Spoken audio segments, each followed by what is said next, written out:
We got some good news and some very bad news. And let's start with the bad news. During a static fire test at Cape Canaveral, Blue Origin's giant New Glenn rocket exploded in a massive fireball, heavily damaging parts of Launch Complex 36. The rocket was preparing for its next mission, which was expected to launch Amazon's Kuiper Internet satellites into orbit. Fortunately, nobody was injured.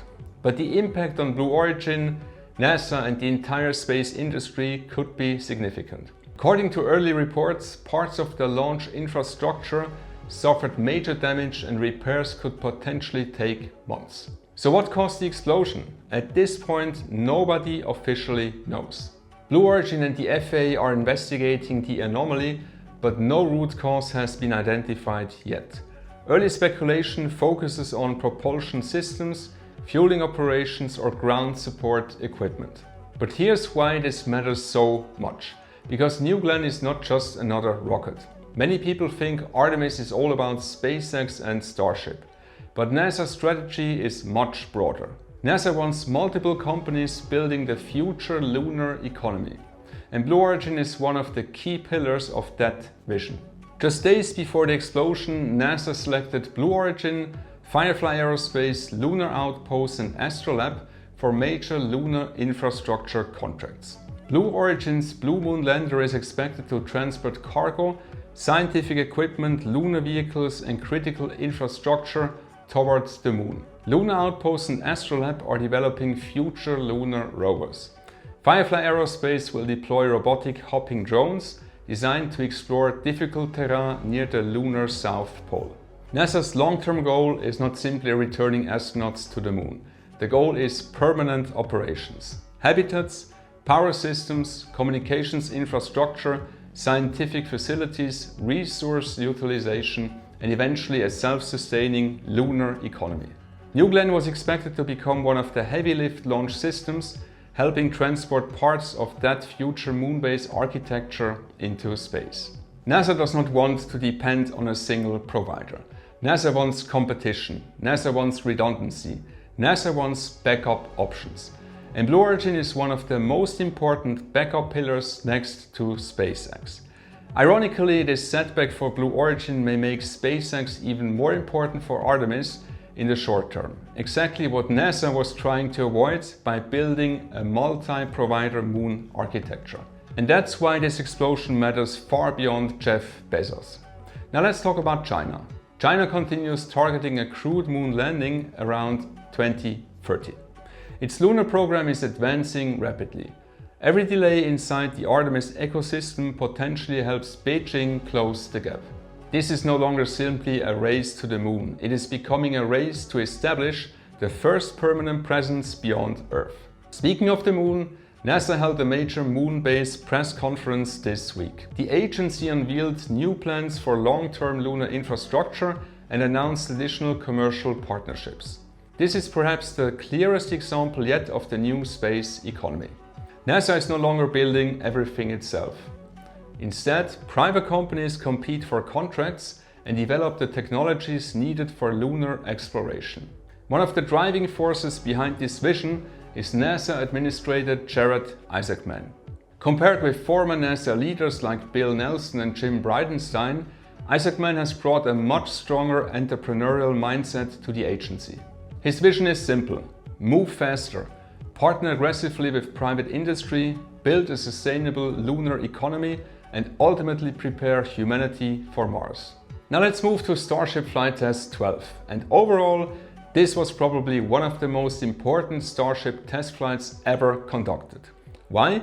Because this was the first flight of Starship version 3, the next generation Starship architecture that SpaceX ultimately wants to use for lunar missions, Mars missions, and eventually large-scale interplanetary transportation.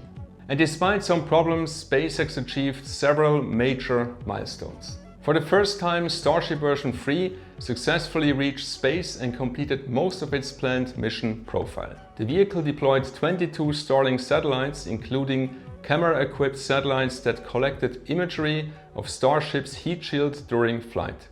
SpaceX gathered valuable data on the new structures, avionics, thermal protection systems and overall performance of the V3 design.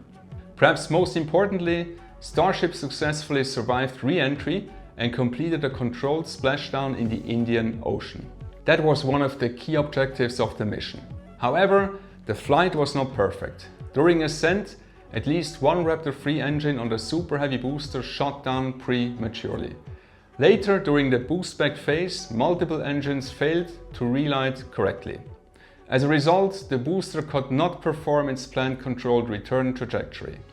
Instead of executing its planned splashdown profile in the Gulf of Mexico, the booster impacted the ocean harder than intended. The FAA has now officially classified the event as a mishap. A formal FAA mishap investigation is underway. SpaceX must identify the root cause, propose corrective actions, and receive FAA approval before Flight Test 13 can proceed. At the moment, SpaceX has not released a final explanation. Early analysis suggests the issue may involve engine relight procedures, propellant flow systems, or software timing related to the Raptor 3 engines. But no official root cause has been confirmed. And this matters because Raptor 3 is one of the most important technologies SpaceX has ever developed. The engine offers higher thrust, lower mass, greater efficiency, and a much simpler design than previous Raptor generations. Raptor 3 is essential for future tanking missions, lunar landings, and eventually Mars missions. The good news, many analysts still consider Flight 12 a major success. The upper stage Starship performed extremely well and validated large portions of the new V3 architecture. Now the big question, when can Flight 13 happen? Nobody knows. The FAA investigation could take several weeks or several months.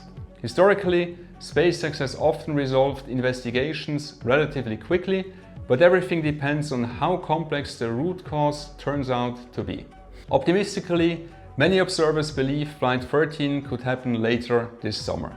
And if it does, it may become one of the most important Starship flights yet, because SpaceX is steadily moving toward orbital refueling demonstrations, long-duration missions, and eventually the lunar missions required for Artemis. Now let's talk about private Mars missions. Many people remember Dear Moon, the ambitious lunar Flyby mission funded by Japanese billionaire Yusaku Maezawa was ultimately cancelled after years of Starship delays. But another billionaire is stepping forward. Cryptocurrency entrepreneur Chun Wang has announced plans to lead the first private Starship Mars flyby mission. The mission would send humans on a flyby trajectory around Mars aboard Starship and could become one of the most ambitious private space missions ever attempted. No launch date has been announced, but the fact that private individuals are already planning Mars missions shows how rapidly the space industry is evolving. And now let's talk about the topic everyone keeps asking about, the SpaceX IPO. SpaceX has now officially filed for its IPO and is targeting a Nasdaq debut on June 12 under the ticker SPCX. Reports suggest a valuation of roughly $1.75 trillion and a potential capital raise of up to $75 billion, which would make it the largest IPO in human history. Final pricing and regulatory approvals are still pending, but at this point the IPO appears far more likely than not.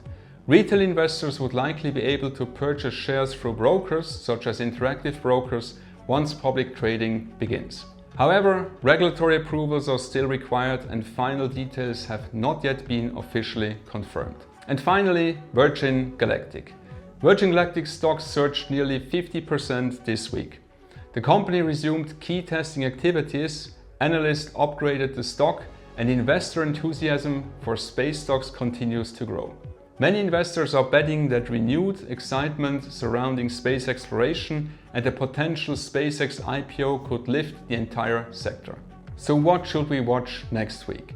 Updates from the New Glenn investigation, possible Starship Flight 13 developments, more Artemis and Moon-based announcements, and perhaps new milestones on the road toward what could become the largest IPO in human history. Thank you for watching This Week in Space, and don't forget to like, subscribe, and I'll see you in the next week. Ciao.